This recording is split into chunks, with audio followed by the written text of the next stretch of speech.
नमस्कार, स्वागत है आपका लाउड इंडिया टेलीविज़न पर। लेकर आया हूँ आपका अपना कार्यक्रम, पॉलिटिकली योर्स अशोक वानखड़े। प्रधानमंत्री ने जो 7 अपील किए थे, उस अपील पर अब लोगों ने मज़ाक उड़ाना शुरू कर दिया है। खासकर सोना खरीदी के मामले में एक वीडियो सामने आया है, जिसमें चिदंबरम जी ने मीडिया को ब्रीफ करते हुए तत्कालीन फाइनेंस मिनिस्टर थे, वित्त मंत्री थे वो तब, उन्होंने कहा कि हम सोने के आयात पे तो निर्बंध नहीं लगा रहे हैं, लेकिन हम देशवासियों को अनुरोध कर सकते हैं कि यदि उन्होंने सोना खरीदी कम की, तो देश को मदद होगी। लेकिन उन्होंने सिर्फ़ एक अनुरोध किया था और एक पासिंग रेफ़रेंस दिया था। इसी को पकड़कर प्रधानमंत्री नरेंद्र मोदी जी ने जो एक लंबा-चौड़ा ज्ञान देश को दे दिया, तब वो मुख्यमंत्री थे। उन्होंने चिदंबरम के वक्तव्य को लेकर ये कहा कि बताइए, ये कहते हैं कि सोना खरीदना बंद करो। अरे! मंगलसूत्र खरीदना बंद करो, बताओ ये क्या कर रहे हैं? ये करते हैं कि आर्थिक स्थिति खराब होती है देश की सोना खरीदने से, क्या कभी ऐसा हुआ है? और ये पूर्ण रूप से मज़ाक उड़ाते नज़र आए प्रधानमंत्री अपने वक्तव्य में, अपने भाषण में। लेकिन जब अब प्रधानमंत्री खुद ही कह रहे हैं, तो अब उनको समझ में नहीं आ रहा है अंधभक्तों को, कि इसके बारे में क्या कहें और क्या ना कहें। उसके बाद गाड़ियों को लेकर और पब्लिक ट्रांसपोर्ट को लेकर तो देश में सभी लोग बहुत बुरी तरह से सरकार पे टूट पड़े। अब देखिए, मध्य प्रदेश में एक नेता है बीजेपी के, सौभाग्य सिंह। ये उज्जैन के रहने वाले हैं, मुख्यमंत्री के ही गाँव के। उनका उनकी नियुक्ति हो गई पाठ्य पुस्तक महामंडल मध्य प्रदेश, कॉर्पोरेशन है, टेक्स्ट बुक कॉर्पोरेशन। उसके अध्यक्ष पद पे उनकी नियुक्ति हुई, हो सकता है कि वो राज्य मंत्री पद का ये हो गया। वो जब भोपाल के लिए निकले तो कहते हैं कि 700 गाड़ियों का काफ़िला उनके साथ था। जगह-जगह उनका स्वागत हो रहा था। पूरा जो एक्सप्रेस जो वे है, पुणे मतलब इंदौर-भोपाल, जो उज्जैन से देवास होते हुए फिर आगे निकलता है, उस रोड पर महामारी थी, मारामारी थी।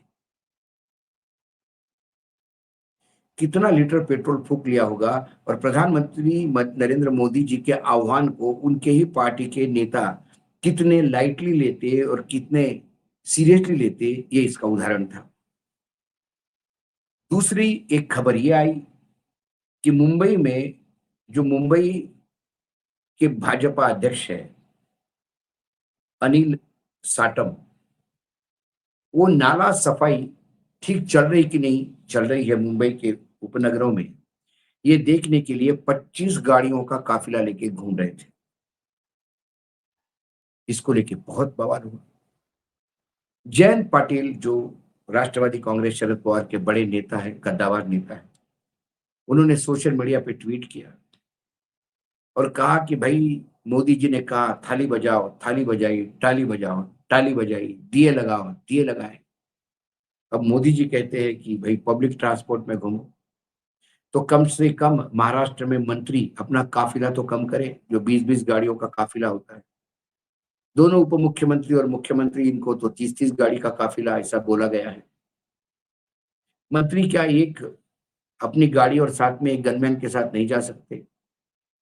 यदि देश को ज़रूरत है त्याग की तो मंत्रिमंडल के लोग भी करें। हालाँकि मुख्यमंत्री देवेंद्र फडणवीस ने ये ज़रूर कहा कि अब जो शासकीय विमान है उसका उपयोग मुख्यमंत्री के परमिशन के बगैर कोई नहीं करेगा। मतलब उसका उपयोग बहुत कम करेगा, लेकिन मुख्यमंत्री कितने लोगों को लगातार परमिशन देंगे ये बात भी है। शासकीय विमान कौन उपयोग में लाता था? ज़्यादातर मुख्यमंत्री और दोनों उप मुख्यमंत्री यही लाते हैं। या सरकारी किसी बड़े आयोजन के लिए किसी मंत्री को जाना होता तो उसके लिए होता है। या कहीं रेगुलर फ्लाइट नहीं है तो वहाँ जा लेकिन एयर स्ट्रिप है तो वहाँ उतरता है। ये जो संदेश उन्होंने दिया या एक संदेश देने का प्रयास किया कि हम भी प्रधानमंत्री के वक्तव्य को सीरियसली ले रहे हैं और शासकीय विमान इसके बजाय गाड़ियों पे, शासकीय विमान का रोज तो उपयोग नहीं होता लेकिन गाड़ियां तो रोज चलती काफिले में। देवेंद्र फडणवीस की भी गाड़ियों का वीडियो मार्केट में घूम रहा है, कितना जा रहा है। आज आसाम में जो प्रदर्शन हुआ, शक्ति प्रदर्शन, एक मुख्यमंत्री, प्रधानमंत्री कहते हैं कि भाई आप वीडियो कॉन्फ्रेंसिंग के जरिए काम करिए, तो प्रधानमंत्री वीडियो कॉन्फ्रेंसिंग से एड्रेस कर सकते थे, लेकिन प्रधानमंत्री, देश के कई मंत्री, केंद्र के सारे मुख्यमंत्री, एनडीए के सारे के सारे आसाम में थे। गुवाहाटी में सबकी मतलब इमेजिन करिए, सब विमान से गए, कोई अपने शासकीय विमान से गए। महाराष्ट्र से मुख्यमंत्री, उप मुख्यमंत्री दोनों, सुनेत्रा पवार, एकनाथ शिंदे, ये सब वहां थे। ये गए होंगे तो जाने आने का विमान का जो तेल लगा होगा, उसके बाद वहां गाड़ियों के ताफा इनको लगा होगा, जो आसाम के ही गाड़ियां लगी होगी बेचारी प्रोटोकॉल में, आसाम के ही जनता के टैक्स पेयर्स का पैसा गया होगा। ये पूरा प्रदर्शन करके महिमा मंडित यदि अपने आप को करते हैं प्रधानमंत्री, तो प्रधानमंत्री क्या जो अपील है सिर्फ 140 करोड़ लोगों के लिए, यह देश के, यानी संघर्ष देश के लोगों को ही करना है, त्याग देश के लोगों को ही करना है। बाकी लोग, आप लोगों को सिर्फ सुविधा चाहिए और सुख भोगना है। यदि देश आर्थिक संकट में है और देश के लिए अपील कर रहे हैं, उसके बावजूद आप स्वयं ही ये काम कर रहे हैं, तो ये आर्थिक व्यभिचार है जो प्रधानमंत्री, उनके कैबिनेट और मुख्यमंत्री उनकी कैबिनेट करती है। महाराष्ट्र के एक मुख्यमंत्री ने कहा कि भाई केन्स फेस्टिवल में मुझे जाना था, विदेश यूरोप जाना था, फिल्म फेस्टिवल में, वो दौरा हमने रद्द कर दिया। केन फेस्टिवल में महाराष्ट्र का मंत्री जाके करेगा भी क्या? महाराष्ट्र में मराठी में 1 लाख के आसपास विद्यार्थी फेल हो गए अपनी ही भाषा के सब्जेक्ट में। महाराष्ट्र में मराठी में यदि 1 लाख के आसपास विद्यार्थी फेल होते तो उस पे काम करिए।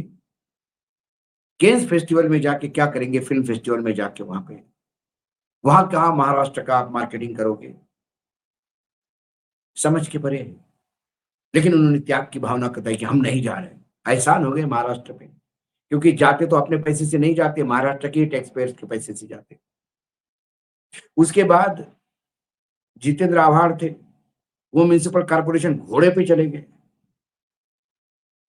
उन्होंने कहा कि भाई, प्रधानमंत्री ने कहा कि गाड़ी पेट्रोल नहीं जलाओ, वो घोड़े पे चलने लगे। वो इनका व्यंग था, व्यंगात्मक विरोध था। कोई सोलापुर से खबर आ गई कि जिला परिषद के लोग साइकिल पे जा रहे हैं, और सबसे मस्त खबर जो है वो थी, हाईकोर्ट के एक जज मध्य प्रदेश में साइकिल से अपने घर से ऑफिस तक गए। जज साहब, आप गाड़ी में जाते तो भी ठीक होता, सिर्फ मध्य प्रदेश के नेताओं के काफिले की गाड़ी भी कम करते अपने एक आदेश देकर, या केंद्र को सुनवाते कि जब तेल की इतनी किल्लत है और यदि तेल इतना महंगा आ रहा है जिसका 1000 करोड़ रुपए का रोज का लॉस बता रहे हैं कंपनियों को, तो फिर ये गुवाहाटी में इतना शक्ति प्रदर्शन करने की जरूरत नहीं थी। ये भी यदि कोई हाईकोर्ट की टिप्पणी आती तो ज्यादा देश सेवा होती, बगैर इसके कि आप साइकिल से जाके आप सोचते हो कि आपने बहुत पैसा बचाया और आपने बहुत साथ दिया। न्यायपालिका का काम सरकार का सुनना नहीं है, न्यायपालिका का काम सरकार को अंकुश रखना है गलत करने पे। इसी मध्य प्रदेश में जो मैंने कहा कि कोई सौभाग्य सिंह है, उसके गाड़ी के काफिले पे आपने नोटिस इशू कर लेना चाहिए था, वो काम तो नहीं करते। क्योंकि हमारे देश में अक्सर हम हर चीज पब्लिसिटी के लिए करते हैं। प्रधानमंत्री ने जनता पे डाल दिया कि आने वाला संकट तुम ही समझाओ, तुम ही करो, आत्मनिर्भर बनो, मेरे भरोसे मत रहो, खुद ही कम तेल खाओ, कम तेल यूज करो, खाने में भी और चलने में भी। बाकी देश का तेल मैं निकाल रहा हूं और मैं अभी बहुत खुश हूं। जो प्रधानमंत्री देश में कर रहे हैं वो अलग अलग मंत्री राज्य में कर रहे हैं, और कोई राज्य इससे अछूता नहीं। प्रधानमंत्री ने क्या कहा था और उन्होंने क्या कहा था चिदम्बरम ने, ये दोनों वीडियो अंत में आप देख लीजिए, आपको मजा आ जाएगा। सोने को लेकर, Suppose we stop gold imports. not stop in the government stopping it. Suppose the people of India don't demand gold and we don't have to import gold for 1 year. Just imagine, for 1 year, the whole situation will so dramatically change. अब ये दिल्ली की सरकार, माताएं बहनें, आपका मंगल सूत्र छीनने के लिए तैयार बैठी है। ये गरीबी के लिए, महंगाई के लिए ये दिल्ली के नेता कैसी भाषा बोलते हैं। हमारे देश के वित्त मंत्री ने ये कहा कि आर्थिक संकट इसलिए पैदा हुआ है कि लोग सोना खरीदते हैं। बताइए, आपके गले उतरता है भाई? आज देखिए, अभी हमारे देश के वित्त मंत्री ने एक बयान दे दिया। उन्होंने कहा कि रुपये की कीमत के संबंध में मोदी जी सही बात नहीं बता रहे हैं।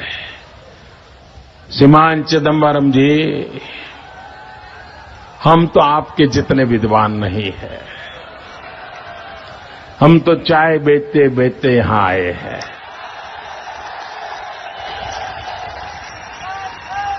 हम गरीब मां की कोख से पैदा हुए हैं। लेकिन चिदंबरम साहब, आप तो कम से कम देश की जनता को जरा सच बताइए। आज इतना ही, फिर आता हूं किसी विषय के साथ। तब तक के लिए नमस्कार। देखते रहिएगा लाउड इंडिया टीवी।